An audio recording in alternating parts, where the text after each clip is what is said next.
بسم اللہ الرحمن الرحیم الحمد للہ رب العالمین والصلاة والسلام والتحیۃ والاکرام علی سید الانبیاء والمرسلین مولانا و مولا الثقلین جد الحسن والحسین بالقاسم محمد اللهم صل على محمد وعلى محمد وآله الطيبين الطاهرين الغرر الميامين المعصومين المظلومين ولعنة الله على أعدائهم أجمعين من يومنا هذا إلى يوم الدين. أما بعد فقد قال الله تبارك وتعالى في كتابه المحكم بسم الله الرحمن الرحيم كل من عليها فان ويبقى وجه ربك ذو الجلال والإكرام. صلوات اللهم صل على محمد وعلى محمد. ایک مرتبہ سورہ الحمد اور 3 مرتبہ سورہ توحید کی تلاوت فرما کر مظہر عباس ابن اظہر عباس کی روح کو ایصال فرمائیں. اعوذ باللہ من الشیطان الرجیم.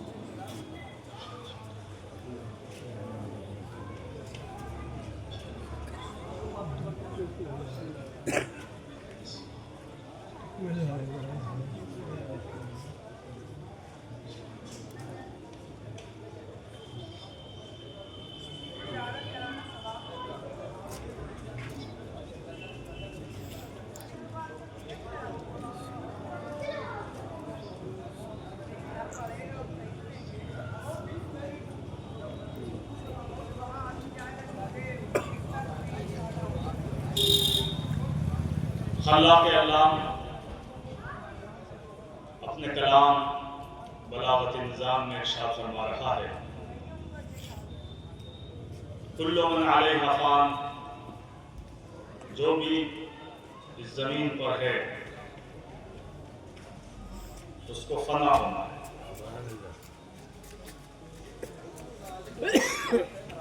انسان کے زندگی کے لمحات گزر رہے ہیں اور انسان فنا کی طرف بڑھ رہا ہے. حالانکہ ہر انسان کی خواہش یہ ہے کہ وہ باقی رہے، اس کی جوانی باقی رہے، اس کی زندگی باقی رہے. لیکن قرآن نے اس حقیقت کو بیان کیا ہے کہ ہر شے کو فنا ہونا ہے. تو یہ جو خواہش ہے کہ ہم باقی رہیں، تو کوئی ایسی چیز ہے کہ جس کے سبب بقا حاصل ہو سکتی ہے کہ نہیں؟ تو اسی آیت مبارکہ میں تبارک و تعالی نے کہا کہ اگر تمہیں بقا چاہیے تو یہ فارمولہ یاد رکھو کہ کائنات کی ہر شے فنا ہو جائے گی، اگر باقی رہے گا تو اللہ کا چہرہ باقی رہے گا. اگر تم اس سے متمسک ہو گئے تو تمہیں بھی بقا حاصل ہو جائے گی، اور اگر غیروں کے دروازے پر چلے گئے تو تم فنا کے گھاٹ اتر جاؤ گے. صلوات علی محمد.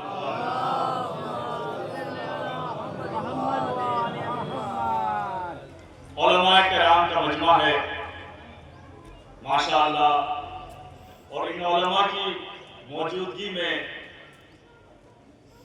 میرا وجود ایک چھوٹے سے سیاہ تل کی طرح ہے کہ جو خوبصورت چہرے پر ہوا کرتا ہے. یہ علماء ہمارے سامنے موجود ہیں، اور یہ جو وطن ہے جہاں پر یہ مجلس ہو رہی ہے، یہ معمولی جگہ نہیں ہے. آپ ذرا غور کریے کہ یہاں سے اٹھنے والا چراغ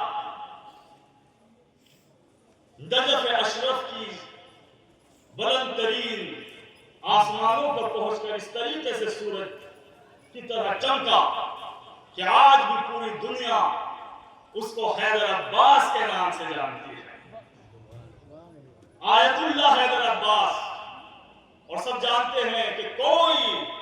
ہندوستان کا معتبر عالم ایسا نہیں ہے کہ جس نے اس کے سامنے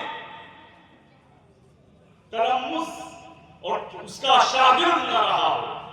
اور آپ کو تعجب یہ ہوگا کہ نجف کے جو بہت بڑے عالم دین آیت اللہ ہوئی آپ کے مشاور تھے اور ان سے مشورہ کیا کرتے تھے، جب فتویٰ لیا کرتے تھے یہی وہ سرزمین ہے کہ جہاں سے وہ چراغ اٹھا اور کس مقام پر پہنچا۔ اور شہید باقر الصدر جنہوں نے دنیا کی وہ کتابیں لکھی ہیں کہ جو بڑی بڑی دنیا کی یونیورسٹیز میں پڑھائی جاتی ہیں، اور امریکہ کے بڑے بڑے فلاسفر جن کی کتابیں پڑھ کر دنگ رہ گئے، اور انہوں نے آ کر یہ کہا کہ یہ علم کہاں سے تم نے حاصل کیا ہے؟ انہوں نے کہا کہ ایسی کون سی عراق میں یونیورسٹی ہے کہ جہاں کے اوپر ایسے ایسے علماء پیدا ہو رہے ہیں؟ تو کہا کہ یہی ہم نے جو کسی یونیورسٹی میں جا کر علم حاصل نہیں کیا، بلکہ یہی جو امام باڑے ہیں انہی میں بیٹھ کے میں نے علم حاصل کیا ہے۔ بس یہ سننا تھا، وہ فلاسفر یہ کہتا ہے کہ اگر یہ امام باڑوں سے آپ جیسی شخصیت پیدا ہو سکتی ہے تو دنیا کے ساری یونیورسٹیز ان امام باڑوں کے اوپر قربان ہو جائیں۔ تو ہمارا جو شیوا ہے وہ علم کا ہے، اور یہ سرزمین علم کی ہے۔ لہذا میں تمام لوگوں کو اس طرف دعوت دوں گا کہ سب سے زیادہ جو طاقت ہے وہ علم ہے۔ علم حاصل کرنا ضروری ہے۔ یہ ہمارے بزرگوں کا شیوا ہے کہ انہوں نے علم حاصل کیا، دولت کی طرف توجہ نہیں دی بلکہ علم کی طرف توجہ دی۔ کیوں؟ اس لیے کہ اصل طاقت جو ہوتی ہے وہ علم میں ہوتی ہے۔ اصلی طاقت علم میں ہے، دولت میں وہ طاقت نہیں ہے جو علم میں طاقت ہے۔ اب آپ لہذا آپ پیغمبر اکرم کی سیرت کو دیکھیے۔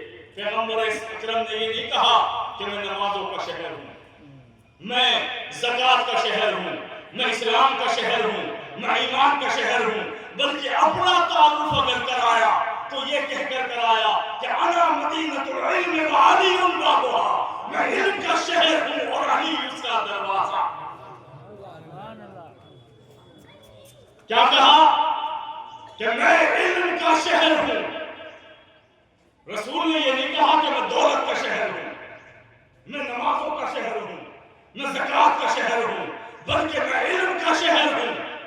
تو جب رسول علم کا شہر ہے تو اس کی امت کو کم سے کم علم کی نہر ہونا چاہیے۔ تو ہر انسان کو جو بھی اگر یہ چاہتا ہے کہ وہ مسلمان ہے تو اس کو علم حاصل کرنا پڑے گا، اس لیے کہ علم ہی طاقت ہے، علم ہی امامت ہے، علم ہی اسلام ہے، علم ہی قندیل محراب انسانی ہے، علم ہی طور مکاں ہے، علم ہی شمع مکاں ہے۔ لہذا ہر انسان کے لیے ضروری ہے کہ جو محمد والے محمد کے دروازے پر ہے اس کا مقصد زندگی کا علم کا حصول ہونا چاہیے۔ ہمارا المیہ یہی ہے کہ ہم علم سے دور ہو گئے۔ ہمیں ہماری پہچان دولت سے نہیں بلکہ علم سے ہونی چاہیے، اور علم ہی وہ ہے۔ کیا کہا رسول نے کہ میں علم کا شہر اور علی اس کا دروازہ۔ تو اگر آپ کو علم تک پہنچنا ہے تو علی کے دروازے پر آنا پڑے گا۔ اگر آپ ادھر ادھر بھٹکتے رہے اور اس دروازے پر نہیں آئے تو علم تک نہیں پہنچ سکتے۔ لہذا آپ کو علی کے دروازے پر آنا پڑے گا۔ لیکن دنیا کرتی کیا ہے کہ جب علی کا نام سنتی ہے تو کروٹیں بدلنے لگتی ہے۔ یہ کروٹیں کیوں بدل رہا ہے؟ یہ علی کا نام سن کر یہ کروٹیں کیوں بدل رہا ہے؟ یہ کیوں کروٹ بدل رہا ہے؟ یہ کون نام علی سے چل رہا ہے؟ علی سے سارا جہاں چل رہا ہے، علی سے سارا مقام چل رہا ہے، سارا جہاں چل رہا ہے۔ تو علی کے دروازے پر آؤ تو تمہیں علم ملے گا،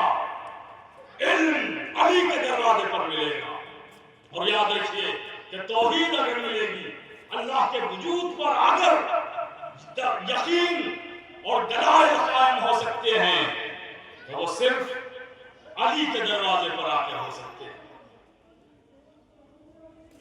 مولا کائنات نے جو خطبات دیے ہیں اور اس میں علم کا تعارف کروایا، اللہ کے وجود کا تعارف کروایا، کسی نے بھی، آپ پوری لٹریچر اٹھا کر دیکھ لیجیے، جتنا بھی لٹریچر ہے اس کے اوپر کسی نے اللہ کے وجود پر گفتگو نہیں کی، اللہ کی توحید کو کسی نے نہیں بتایا، جو بتلایا وہ صرف محمد والے محمد نے بتلایا۔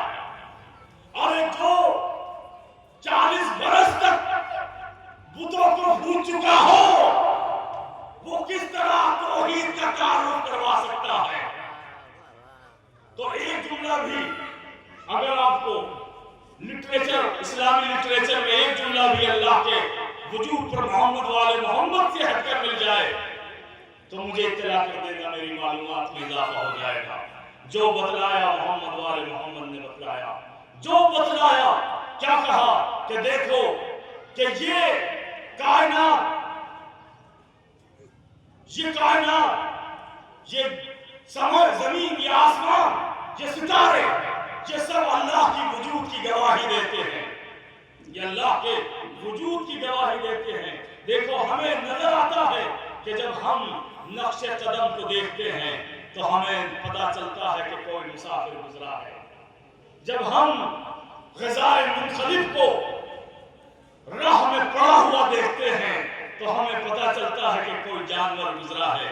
تو یاد رکھو کہ کون ہے کہ جو اس کائنات کو جب ہم دیکھتے ہیں، عالم سفلی کو دیکھتے ہیں، عالم علوی کو دیکھتے ہیں تو کس طریقے سے یقین نہیں ہوتا کہ یہ کائنات خود بخود کس طریقے سے بن سکتی ہے۔ لہٰذا یاد رکھو کہ محمد والے محمد کی وہ فقہ اور کلام ہے کہ جس کو پڑھ کر انسان اللہ کی معرفت حاصل کرتا ہے اور اللہ کے حکم پر عمل پیرا ہوتا ہے۔ ایک مرتبہ صلوات پڑھ دے محمد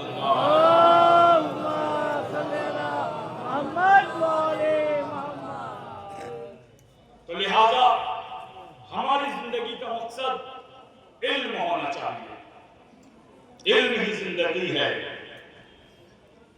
علم وہ ہے کہ جو ہم کو ہمیشہ کی حیات بخشتی ہے۔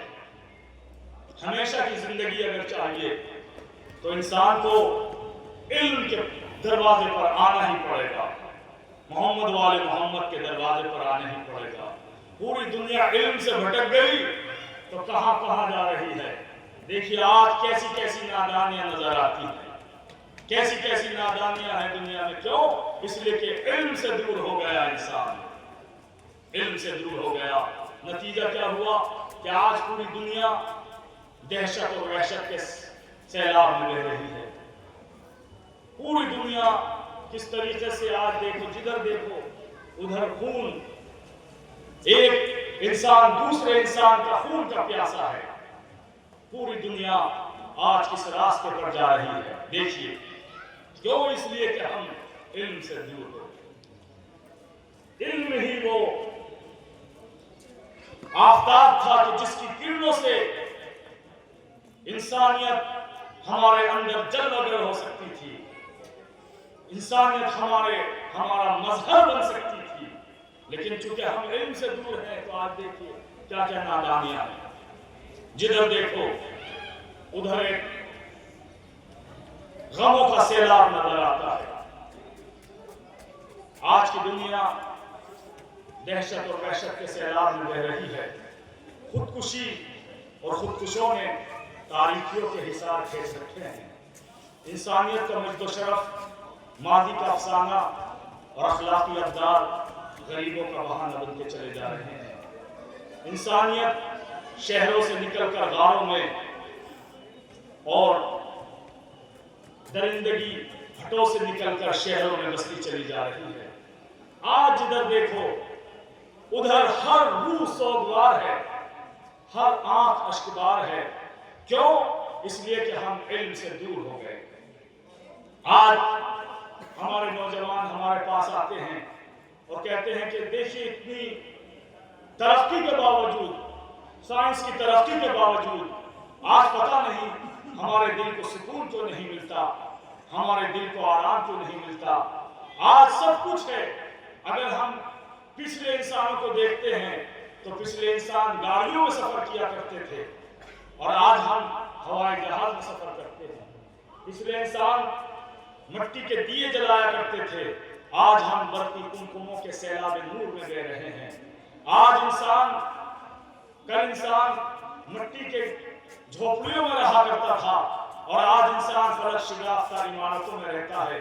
لیکن آج انسان کا جو اطمینان ہے، سکون ہے، وہ سب ختم ہو گیا۔ ہر نوجوان یہ کہتا ہے کہ ہر چیز آسائش ہے، سائنس کہاں سے کہاں جا رہی ہے، لیکن ہمیں آرام نہیں ملتا، ہمیں سکون نہیں ملتا، ہمیں اطمینان نہیں ملتا۔ میں اسے کہتا ہوں کہ تمہیں آرام اور سکون اور اطمینان نہیں ملتا، اور مجھے دولت قدوں میں انسان نہیں ملتا، نعمت قدوں میں ایمان نہیں ملتا، طریقت قدوں میں قرآن نہیں ملتا، مسجدوں میں ملاؤں کے جھگڑے ہیں، ذکر رحمان نہیں ملتا، مندروں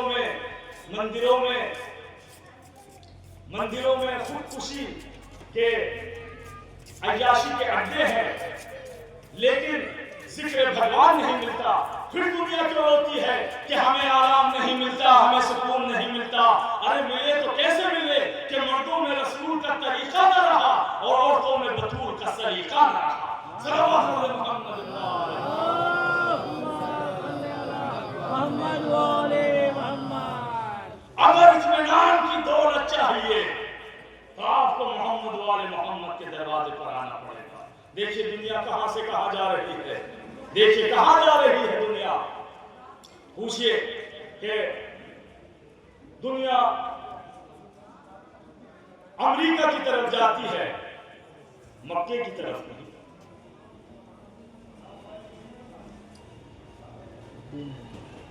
جاپان کی طرف جاتی ہے اور قوم کی طرف نہیں۔ چین کی طرف جاتی ہے، دل کے چین کی طرف نہیں۔ یہاں سے تمہیں کیا ملے گا کہ یہاں سے ہمیں دولت ملے گی، یہاں سے ہمیں شہرت ملے گی، یہاں سے ہمیں کیپٹلزم ملے گا، یہاں سے ہمیں سوشلزم ملے گا، یہ سب ملے گا، لیکن آپ کو ان دروازوں پر انسانیت نہیں ملے گی۔ اگر انسان چاہتا ہے کہ وہ انسان بن کر ابھرے تو اس کو محمد والے محمد کے دروازے پر سجدہ ریز ہونا ہی پڑے گا۔ صلوات علی محمد۔ محمد والے محمد۔ تو کیا کہا کہ کل من علیہا فان، ہر شے کو فنا ہے، لیکن اگر کوئی چیز باقی رہے گی تو وجہ اللہ باقی رہے گا۔ اب یہ علماء کرام تشریف فرما ہے، وجہ کے معنی کیا ہوتے ہیں؟ چہرہ۔ وجہ کے معنی جب عربی میں ہم ٹرانسلیٹ کرتے ہیں تو چہرہ، یعنی اللہ کا چہرہ باقی رہے گا۔ یہ چہرہ کیا ہوتا ہے، یہ وجہ کیا ہوتی ہے؟ تو دیکھیے اگر کوئی چیز سمجھ میں نہیں آئی، پروفیسر صاحب نے کوئی بات کہی، کسی کے سمجھ میں بات نہیں آئی، تو اسٹوڈنٹ کرتا کیا ہے، وہ کہتا ہے اس کی وجہ بیان کریے۔ جب وجہ بیان ہوتی ہے تو وہ چیز سمجھ میں آ جاتی ہے۔ تو وجہ کیا ہے کہ کسی چیز کو اگر سمجھنا ہے تو اس کی وجہ کو دیکھو، اسی لیے وجہ کو وجہ کہتے ہیں۔ کہ دیکھیے وجہ کیا ہے، ایک ہے انسان کا قلب، دل چھپا ہوا ہے، اس کے اندر غم ہے، اس کے اندر خوشی ہے، کیا ہے، کیسے پتہ چلے گا؟ آپ چہرہ دیکھ لیجئے، اگر چہرہ حشاش بشاش ہے تو آپ سمجھ جائیں گے کہ قلب مطمئن ہے، دل میں خوشی ہے۔ تو دل ہے چھپا ہوا، چہرہ ہے سامنے، لیکن چہرے کو دیکھ کر پتہ چل جاتا ہے کہ دل خوش ہے یا غمگین۔ تو وجہ جو ہوتی ہے اس کے ذریعے سے پہچان میں جو چیز آئے اس کو ہم کہتے ہیں وجہ۔ تو ابھی دیکھیں کوئی غمگین تھا، چہرے کو دیکھا پہچان گئے کہ دل جو ہے غمگین ہے، چہرے کو دیکھا سمجھ گئے کہ یہ وجہ ہے۔ تو وجہ اللہ کیا ہے؟ وجہ اللہ وہ ہے کہ جس کے ذریعے سے اللہ کی معرفت حاصل ہو، اس کو وجہ اللہ کہتے ہیں۔ کیسے سمجھ میں آئے گا کہ کہ پوری دنیا میں دنیا دو حصوں میں بڑھ جاتی ہے.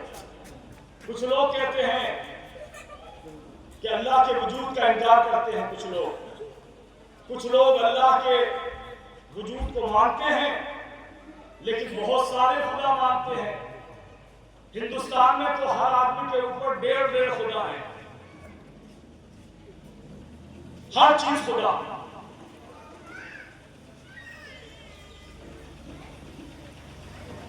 اور کچھ ایسے ہیں جو اپنے آپ کو روشن خیال کہتے ہیں، وہ کہتے ہیں کہ خدا کا وجود ہی نہیں ہے.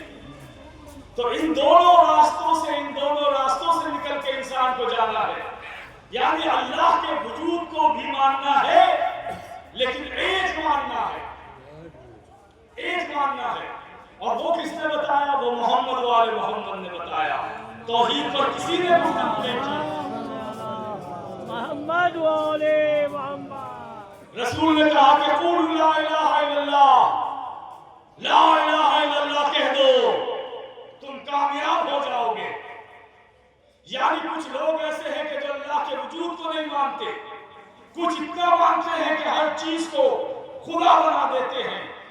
اور محمد نے بتایا کہ لا الہ الا اللہ، کہ الا اللہ یعنی اللہ کے سامنے جو اللہ ہے اس کے سامنے جھکو اور جو نہیں ہے اس کا انکار کرو. یہ نہیں کہ ہم تو سب کو مانتے ہیں، پہلے انکار کرنا ہے کہ لا الہ، پھر اقرار کرنا ہے کہ الا اللہ. اور کربلا میں کیا ہے؟ کربلا میں 2 ہی کام ہوئے کہ کربلا میں امام حسین علیہ السلام نے کیا کیا کہ جو باطل تھا اس کے سامنے تلوار کو اٹھایا. جب تلوار اٹھائی تو یہ ہے لا الہ کی تصویر. یہ اور جب کہا الا اللہ، جب سجدہ کیا تو یہ تھا کہ جو حق ہے اس کے سامنے اپنے آپ کو جھکا دے. یہی مکمل اسلام ہے، لا الہ الا اللہ. لیکن انسان اس راستے سے بھٹکتا ہے تو مختلف راستوں پر چلا جاتا ہے. حالانکہ اللہ نے کہا تھا کہ وجہ اللہ تک پہنچیے. اگر وجہ اللہ تک پہنچ گئے تو تمہیں بقا حاصل ہو جائے گی. اگر بقا چاہیے تو وجہ اللہ تک پہنچنا پڑے گا. میں نے عرض کیا کہ وجہ اللہ کیا ہے؟ وجہ اللہ جس کے ذریعے سے اللہ کی معرفت حاصل ہو اس کو وجہ اللہ کہتے ہیں. اب دنیا نے الگ طریقے بیان کرنے شروع کیے. آپ تفاسیر اٹھا کر دیکھیے کہ کیا وجہ بنائی گئی. جب انسانوں نے اور مسلمانوں نے دیکھا تو انہوں نے کس طریقے سے اللہ کے چہرے کی وضاحت کی کہ سب کچھ ختم ہو جائے گا، صرف چہرہ باقی رہ جائے گا. مطلب پورا جسم ختم اور چہرہ باقی رہ جائے گا. کیوں؟ اس لیے کہ محمد والے محمد کے دروازے سے ہٹ گئے. لہذا تمہیں ایک آیت سمجھ میں نہیں آئی کہ وجہ اللہ وہ ہوتا ہے کہ جس کو دیکھ کر خدا پہچاننے میں آتا ہے، اس کو وجہ اللہ کہتے ہیں. آج پوری دنیا انکار کرتی ہے. میں نے کہا اور انہوں نے کہا، آج کے ماڈرن زمانے نے کہا کہ صرف ہم اس چیز کو مانتے ہیں کہ جو ہماری بصارت کے دائرے میں آ جائے، جس کو ہم اپنی آنکھوں میں دیکھ لیں. ہم صرف اس کو مانیں گے کہ جو ہماری آنکھوں کے دائرے میں آ جائے، جس کو ہم آنکھوں سے دیکھ لیں اس کو مانیں گے. اور جس کو جو ہماری آنکھوں کے بصارت میں نہیں آتی، آنکھوں میں نہیں آتی ہے، تو ہم اس کو نہیں مانیں گے. یہ اصول ماڈرن آج کے زمانے نے دیا کہ یہ چاند مانتے ہو کہ ہاں. کیوں؟ کہ ہماری آنکھوں کی بصارت میں آ گئی. یہ زمین مانتے ہو کہ ہاں.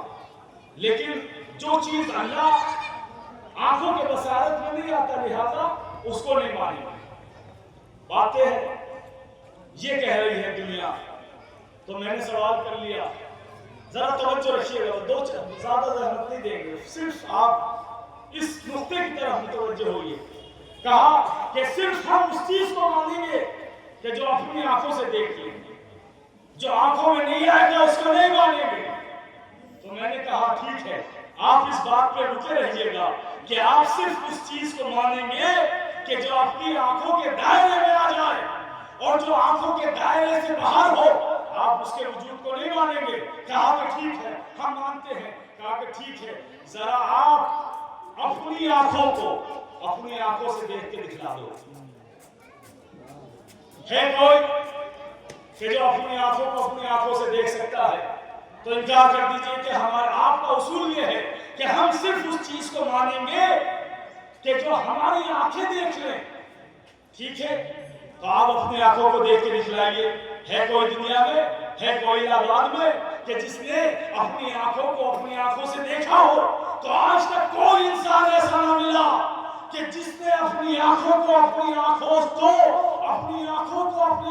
سے ڈائریکٹ دیکھا ہو.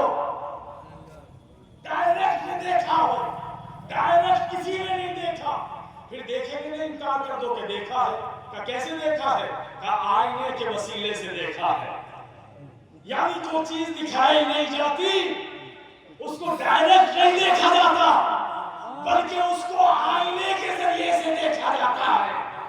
تو آپ کو اللہ کو دیکھنا، اللہ وہ ہے کہ جس کو آنکھوں سے نہیں دیکھا جا سکتا، لہذا اس کو ڈائریکٹ نہیں دیکھا جا سکتا بلکہ اس کو آئینے کے ذریعے سے دیکھا جائے گا. صلوات علی محمد.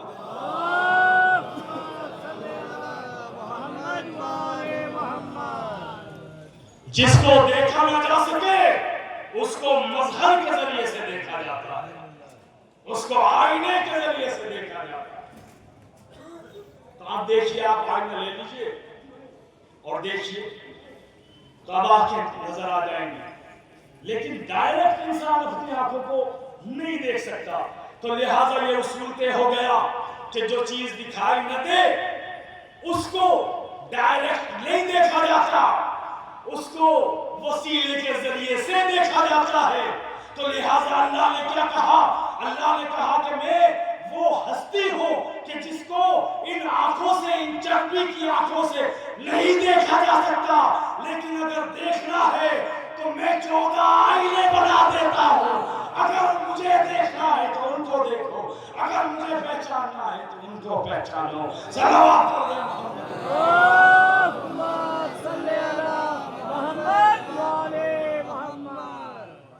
تو اللہ کا وجہ کیا ہوا؟ وجہ اللہ کیا ہوا؟ جس کے ذریعے سے اللہ پہچانا جائے. جو صفات الہیہ کا آئینہ ہو وہ وجہ اللہ ہے.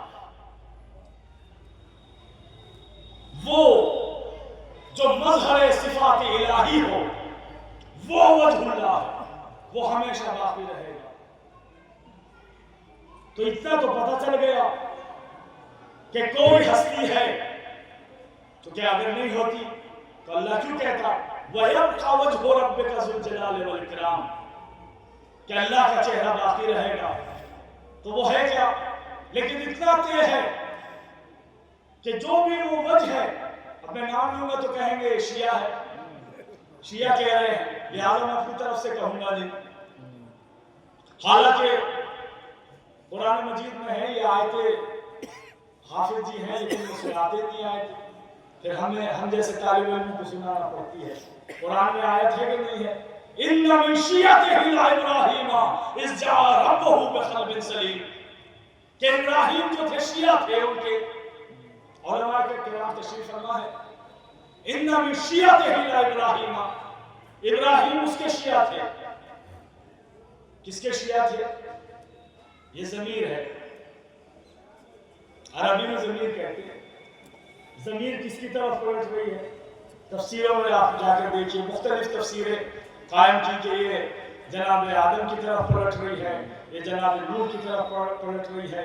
اور جب ہم نے محمد والے محمد کی تفسیر کو دیکھا تو کہا کہ یہ روایت، یہ ضمیر ہے یہ پلٹ رہی ہے علی کی طرف، اور یہ عقل کے قریب بھی ہے کیونکہ ابراہیم وہ ابراہیم کہ جو کائنات کا سب سے بڑا رسول ہمارے رسول کے علاوہ، وہ کس کا شیعہ ہو سکتا ہے؟ یا تو وہ محمد کا ہو سکتا ہے یا نفس محمد کا ہو سکتا ہے. صلوات علی محمد.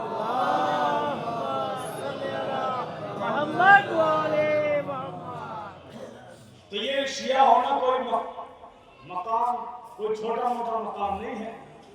یہ تو جناب ابراہیم ان من شیعتہ ابراہیم اذ جاء ربہ بقلب سلیم، جب جناب ابراہیم قلب سلیم کے ساتھ اللہ کی بارگاہ میں آئے تو کیا تھے وہ اس کے شیعہ بنے۔ تو لہذا شیعہ ہونے کی علامت یہ ہے کہ قلب سلیم ہونا چاہیے، جس کا قلب سلیم ہے وہ علی کا شیعہ ہے۔ اِنَّا مِن شِیعَتِهِ لَإِبْرَاهِيمَ۔ ایک جملہ میں آپ کی خدمت میں عرض کر دوں کیونکہ علماء کرام کی تشریف فرما ہے، کیا کہا؟ ایک ضمیر ہے، اِنَّا مِن شِیعَتِهِ، شیعہ کے اوپر ایک ضمیر لگی ہوئی ہے جس کا مطلب ہے اس کا شیعہ۔ اب یہ تو پتہ نہیں، آیت میں تو نہیں ہے، یہ تو میں نے روایت پڑھی اہل بیت کی روایت کہ یہ جو ضمیر ہے وہ ضمیر امیر المومنین کی طرف جا رہی ہے کہ ابراہیم امیر المومنین کے شیعہ ہے۔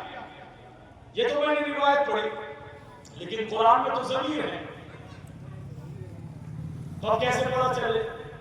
تو میں یہ حوالہ کرتا ہوں آپ کے ضمیر کے۔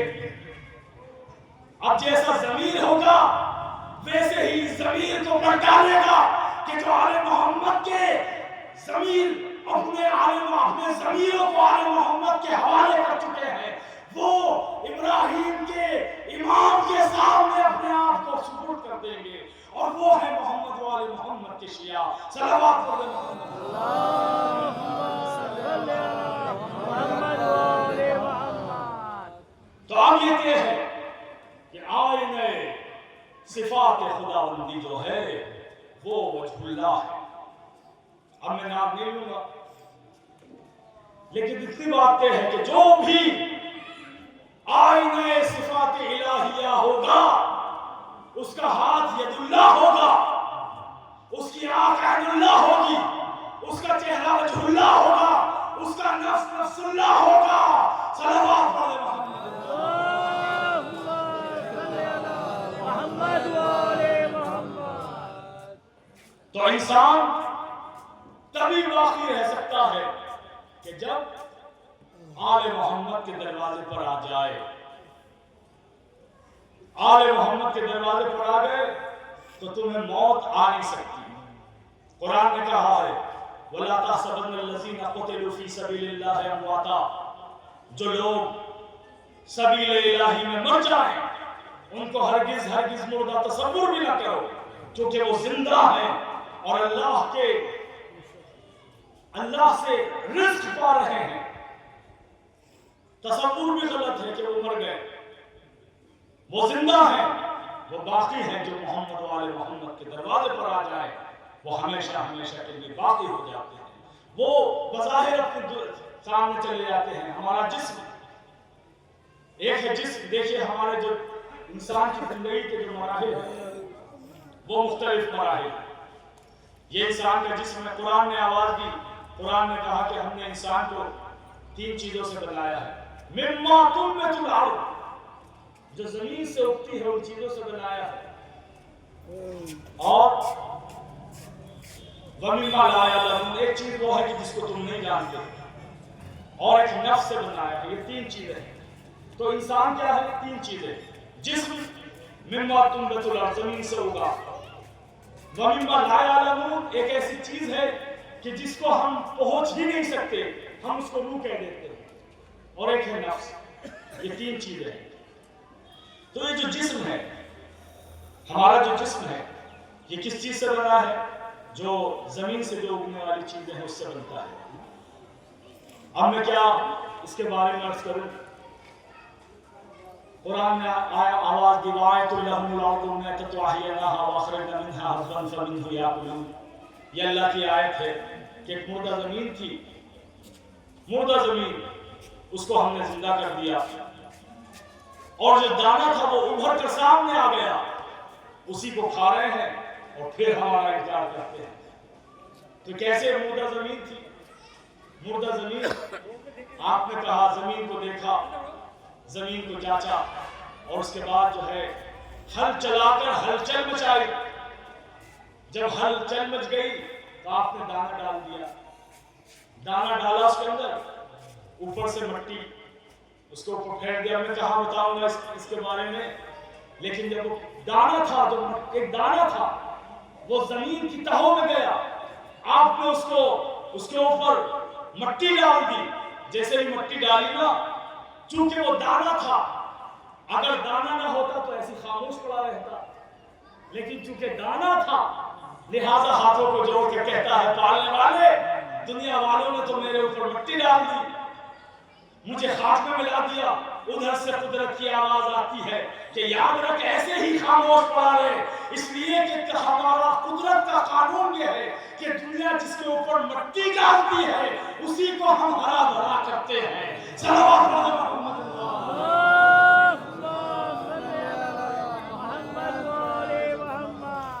یہ دانہ ہزاروں برس گودام میں رکھا ہے، اس میں انکور نہیں پھوٹے گا، لیکن جیسے ہی یہ مٹی کے اندر گیا، کچھ دن گزرے تھے، آپ نے کیا دیکھا کہ انکور پھوٹا، اور کمال کیا ہے کہ اس نے زمین کے سینے کو چیر کر باہر آ گیا، اور اللہ کی گواہی دیتا ہوا آیا کہ کوئی ہے کہ جو مجھے تخلیق کی منزلوں سے گزار رہا ہے۔ ذرا اس کی طاقت کو دیکھیے کہ زمین کے سینے کو چیر کے باہر آیا ہے، اور کتنا کمزور ہے یہ کوپل کہ اگر پانی کی پتلی سی دھار مار دو تو جڑ سے اٹھ جائے، اور کتنا مضبوط ہے کہ زمین کے سینے کو چیر کر کے باہر آئی ہے۔ تو آپ نے اس کی قوت کو بھی دیکھا، آپ نے اس کی کمزوری کو بھی دیکھا، تو یہ ہوا کیا اس کے اندر اتنی طاقت تھی کہ یہ زمین کے سینے کو چاک کر سکے؟ تو یہ کیسے چاک ہوا؟ تو بتلانا یہ تھا کہ یہ اللہ کا عمل تھا کہ جو اس انکور کو ملا، جب کسی کو تھوڑا سا عمل مل جائے اور وہ زمین کے سینے کو چاک کر دے تو اس پر تعجب نہیں کیا جاتا۔ تو اب جو صاحب الامر ہے، جس کے ہاتھ میں پوری کائنات کا امر ہے، اگر وہ زمین کو گھما کر سورج کو پلٹا دے تو تعجب نہ کرنا۔ صلوات پڑھے محمد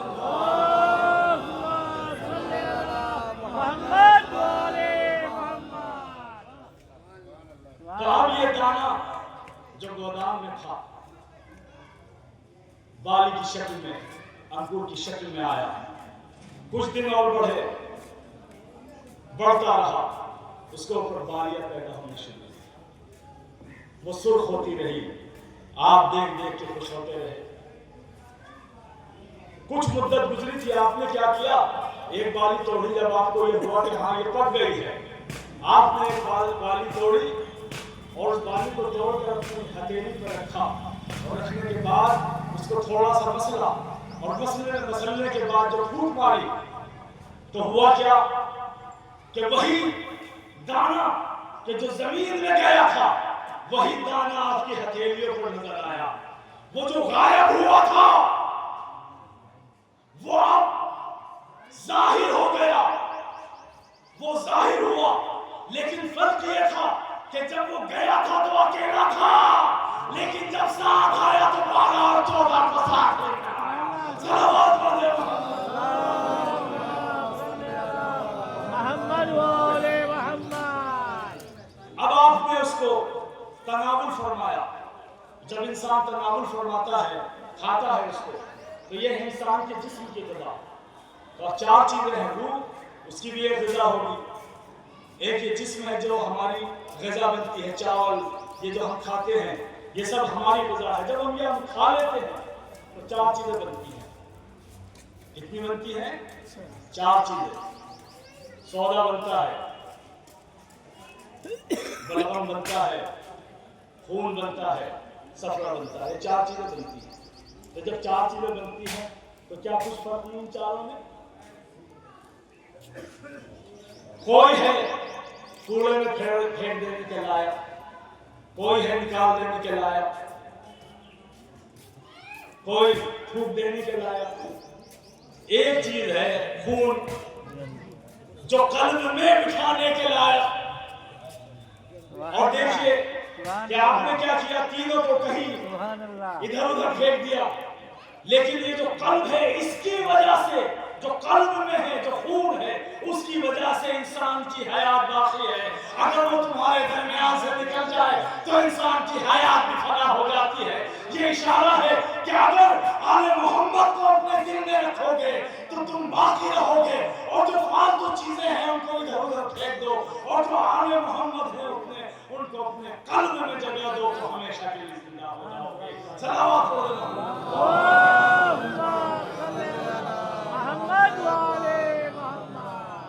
اب چونکہ وقت کم ہے لہٰذا مجھے صرف اشارہ کرتے ہوئے جانا ہے. کم لفظوں کو دیکھتے ہوئے آپ صرف اشارے سمجھتے رہیے گا. اب انسان نے کیا کیا؟ جب کھایا انسان نے تو یہ ہے انسان کی غذا اور ایک ہے روح کی غذا. روح کی غذا ہے محبت، پاکیزہ محبت. جب ہم محمد والے محمد سے محبت کرتے ہیں تب اس روح کو غذا ملتی ہے. ہمیں یہ تو شوق ہے کہ بریانی مل جائے یہ کھا لیں وہ کھا لیں، لیکن جو روح ہے اس کو فراموش کیے بیٹھے ہیں. اس کو بھی تو غذا چاہیے، اس کو بھی غذا چاہیے. اچھا جیسے ہم نے یہ جو زندگی ہے ہمارا جسم ہے اس کے اوپر 4 ادوار گزرتے ہیں زندگی کے. پہلا بچپن ہے، دوسرے جوانی ہے، تیسرا بڑھاپا ہے اور چوتھے موت. ان 4 مراحل سے انسان کا سفر ہوتا ہے. انسان پیدا ہوا، یہ بچپن کا زمانہ تھا. اس کی علامت کیا ہے؟ رونا، بات بات پہ رونا.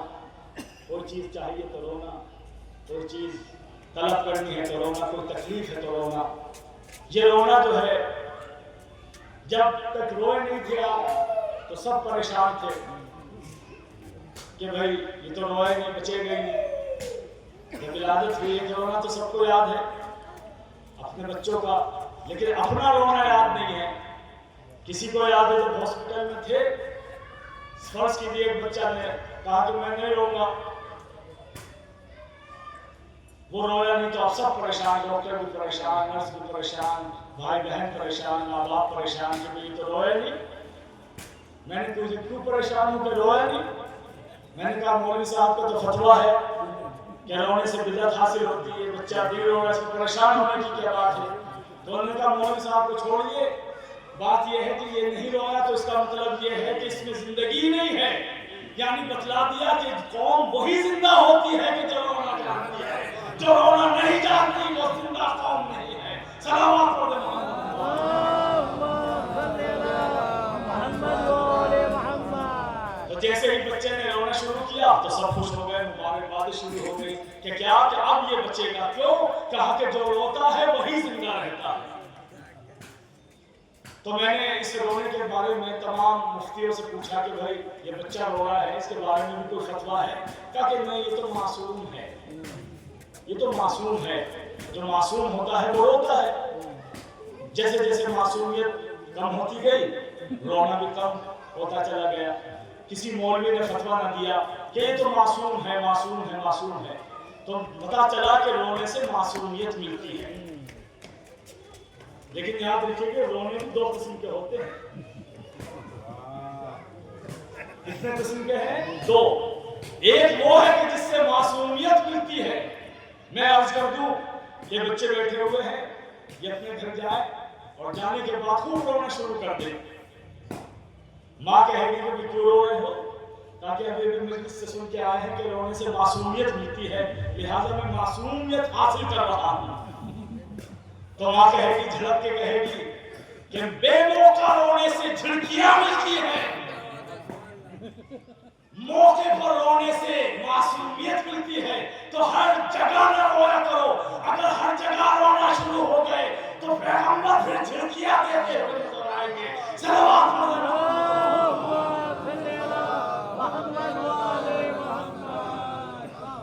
تو پہلا دور ہے بچپن، اس کی علامت ہے رونا. تو ہم نے سمجھا کہ یہ بڑا باوفا نکلے گا لیکن بے وفا نکلا، حوالے کر گیا دوسرے کے. دوسرا دور ہے جوانی، اور جوانی کی علامت کیا ہے؟ بات بات پر غصہ. کبھی اس کو مار دیا کبھی اس کو مار دیا. پہاڑوں کو چاک کرنے کا جذبہ، زمین پر لات مار دے تو ٹوٹ کے گر جائے یہ جذبہ.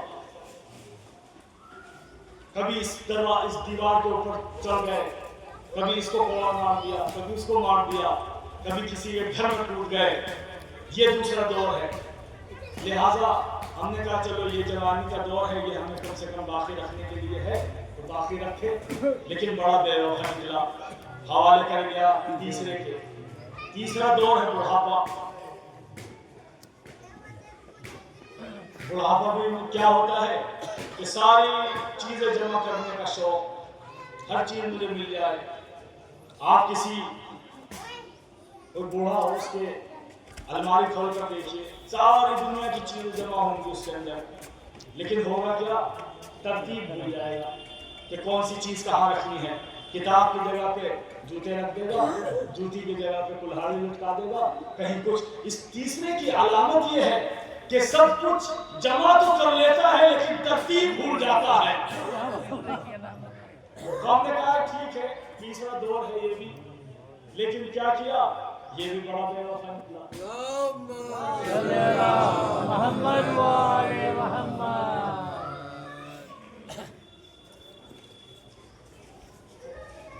ماشاءاللہ، میں نے کہا کہ ان علماء کی موجودگی میں میری مثال کیا ہے؟ ایک چھوٹے سے دل کی ہے جو خوبصورت چہرے پہ ہوا کرتی ہے۔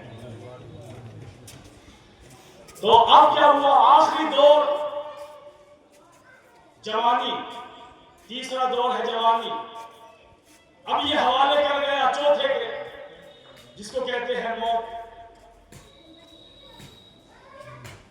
لیکن یہ جو چوتھا دور تھا یہ بڑا باوفا نکلا، منکر نکیر کے ساتھ ساتھ، صراط مستقیم کے ساتھ، قبر میں ساتھ، صراط مستقیم پر ساتھ، جنت میں ساتھ، ہر جگہ ساتھ۔ یہ چوتھا دور ہے کہ جو ہمیشہ ساتھ ساتھ رہتا ہے۔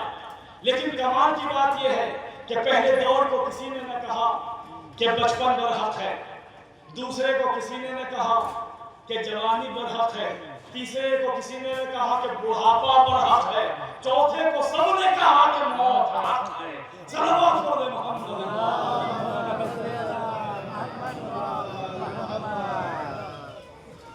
تو یہ زندگی کے گزارنے کے مختلف ادوار ہوتے ہیں، اور محمد والے محمد کا وہ دروازہ ہے کہ جس کے اوپر انسان آ جائے تو اس کو قرار مل جاتا ہے اور اس کو وجہ اللہ مل جاتا ہے۔ وجہ اللہ یہ نہیں ہے کہ پتہ چلا ہم تفسیروں میں پڑھ رہے، علماء تشریف فرما ہے، کہا کہ وہ چہرہ باقی رہ جائے گا، کیونکہ تفسیر کیا کی؟ آپ جب آل محمد کے دروازے سے ہٹیں گے نا اور قرآن کی آیتیں پڑھیں گے تو قرآن کی آیتیں ہی آپ کو گمراہ کر دیں گی۔ کہا کہ ثم استوى علی العرش، وہ عرش پہ بیٹھا ہوا ہے، لہذا عرش بھی بنا دیا، اس کا جسم بھی بنا دیا، گھنگرالے بال، اب وہ سب ختم ہو جائے گا، چہرہ چہرہ باقی رہے گا۔ یہ ہے ضلالت والی تفسیر۔ اگر آل محمد کے دروازے پر آ جاتے تو کبھی اس طریقے سے تفسیر نہ کرتے، بلکہ سمجھ جاتے کہ وجہ اللہ وہ ہوتا ہے کہ جس کے سبب اللہ کی معرفت حاصل ہوتی ہے، وہ وجہ اللہ ہے۔ تو کس کو پہچاننا ہے؟ محمد والے محمد کے دروازے پر آ جائیے، آپ کو اللہ کی معرفت ہوتی چلی جائے گی، اور انسان ہمیشہ کی زندگی اس کو ملتی ہے۔ جو محمد والے محمد سے متمسک ہو جائے اس کو بقا حاصل ہو جاتی ہے۔ ہمارا کلام یہی تھا کہ انسان کی دل میں تمنا یہ ہے کہ میں باقی رہوں، لیکن یہ اخبار انسان کو ختم کر رہے ہیں۔ گھاٹی کس کی طرف لے کے جا رہے ہیں؟ انسان کو موت کی طرف لے کے جا رہے ہیں۔ لیکن جب آل محمد کے دروازے پر آ گئے، ان سے سبق لینا ہے کہ آل محمد نے کس طریقے سے بتایا ہے کہ ہمیں اپنی عبادتوں پہ نظر رکھنی ہے۔ یہ ماہ رمضان شروع ہونے والا ہے، یہی وہ مہینہ تھا کہ جب ماہ رمضان شروع ہوا تو امیر المومنین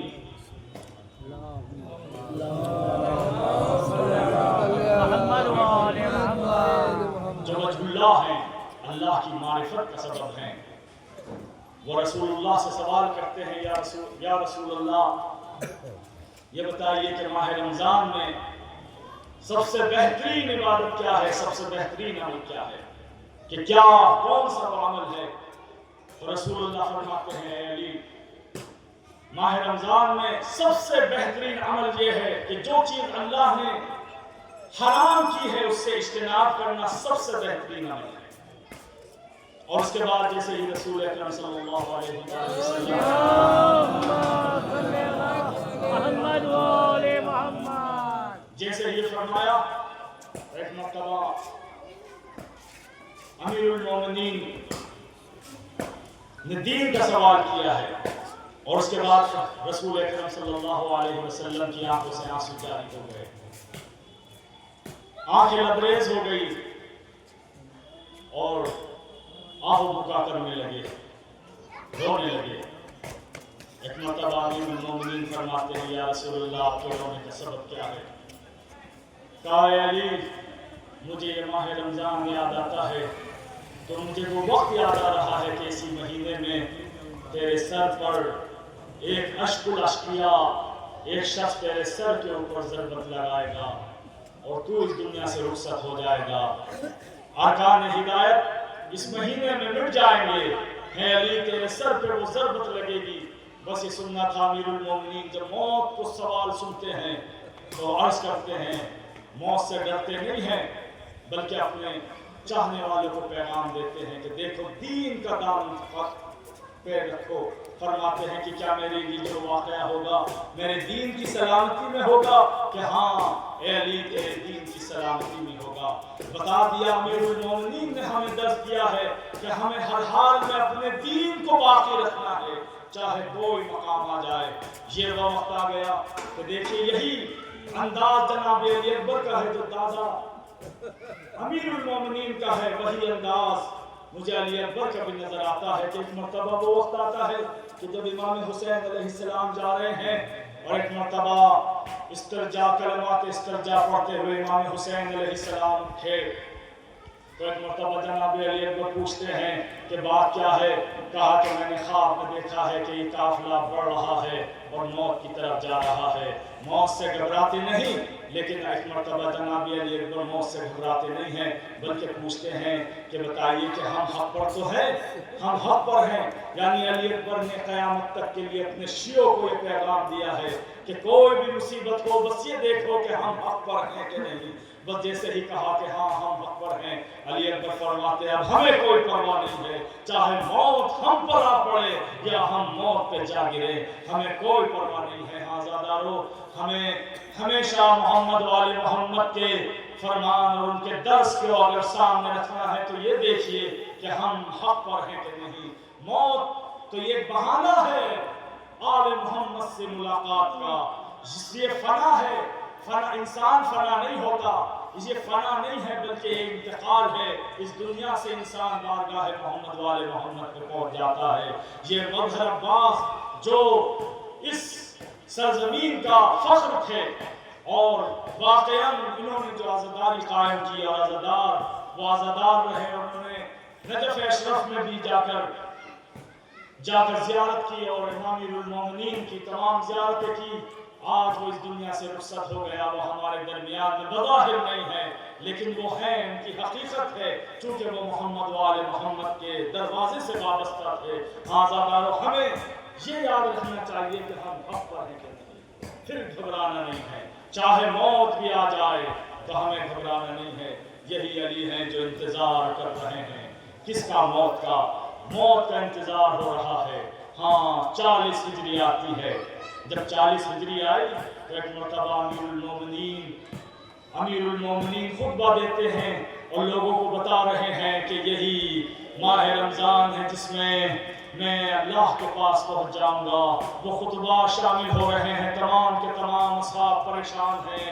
ہاں زادارو، بس وہ وقت آتا ہے کہ جب امیر المومنین کا رواج یہ ہوا کہ جب افطار کا وقت آتا تھا تو کبھی امام حسن علیہ السلام کے گھر جا کر افطار کرتے تھے، کبھی ام کلثوم کے گھر جا کر افطار کرتے تھے، اور کبھی امام حسین علیہ السلام کے 18 کی شب آتی ہے۔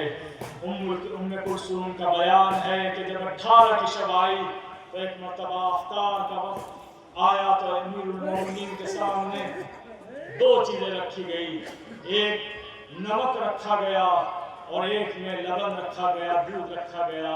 ایک مرتبہ امیر المومنین فرماتے ہیں بیٹا ام کلثوم یہ ایک اس میں سے غذا کو کھا لو۔ ایک مرتبہ جناب ام کلثوم نے